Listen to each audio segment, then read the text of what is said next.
La rue a tranché, le système Bouteflika a fini, et la transition c'est maintenant. Pour le troisième vendredi consécutif, les Algériens sont descendus ce 8 mars dans la rue pour manifester contre le cinquième mandat du président Bouteflika, et contre tout ce que cette candidature surréaliste peut symboliser. Ils étaient plusieurs millions à travers les 48 wilayas du pays à avoir participé à cette nouvelle journée de manifestation. Les manifestants rivalisaient d'imagination, dans le comportement et dans le choix des slogans, pour faire de cette nouvelle journée, un exemple de mobilisation pacifique, qui fait l'admiration du monde entier. Il y a un enseignement et une conclusion à tirer de cette nouvelle journée de mobilisation, les manifestations sont pacifiques, et les Algériens sont déterminés à faire respecter leur volonté. Il y aura encore des manifestations dans les jours et les semaines à venir, sans doute chaque fois plus impressionnantes, jusqu'à ce que le pouvoir cède, et que la parole revienne au peuple souverain. Les partisans du président peuvent avancer tous les arguments qu'ils souhaitent. Personne ne peut empêcher un Algérien d'être candidat à la présidence. Le président se porte bien malgré la maladie et faire toutes les promesses qu'ils imaginent, y compris les plus surréalistes. L'organisation d'élections anticipées juste après la présidentielle, il reste inaudible. Tellement de promesses ont été faites par le passé, avec toujours le même résultat, elles n'ont jamais été tenues. Certes, le pouvoir n'a pas réprimé les manifestations de ce vendredi, comme les précédentes. La police a usé de gaz lacrymogène seulement, quand les manifestants ont tenté d'atteindre la présidence de la République.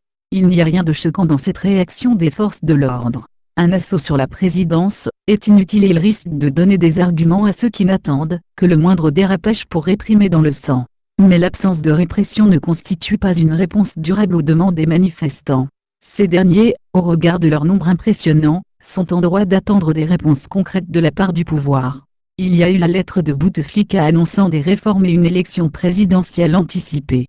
Mais elle est déjà dépassée. Les Algériens ont dit non dans la rue. Le pouvoir devra maintenant formuler une nouvelle proposition, plus sérieuse et plus réaliste. Les partisans du président le savent, tenir l'élection présidentielle dans ces conditions est presque impossible. À moins de courir le risque de provoquer une confrontation entre Algériens dans la rue, l'alliance présidentielle aura du mal à tenir ses meetings. Les autres candidats ne seront pas mieux accueillis. On l'a vu ce matin, Ali Godiri a pu mesurer à quel point le maintien de sa candidature était impopulaire. Il a été empêché de participer à la manifestation au cri de dégage, dégage. Point. Dans ce contexte, il reste une ultime option, reporter l'élection présidentielle, et engager dès maintenant le processus de transition promis par le chef de l'État pour l'après-18 avril. Sur le papier, l'idée est séduisante. Elle permettra de répondre aux attentes de la population, et constituera pour le pouvoir une porte de sortie acceptable. Il peut revendiquer la paternité de l'idée d'une conférence nationale. Mais il restera une inconnue, comment sera conduite cette transition ?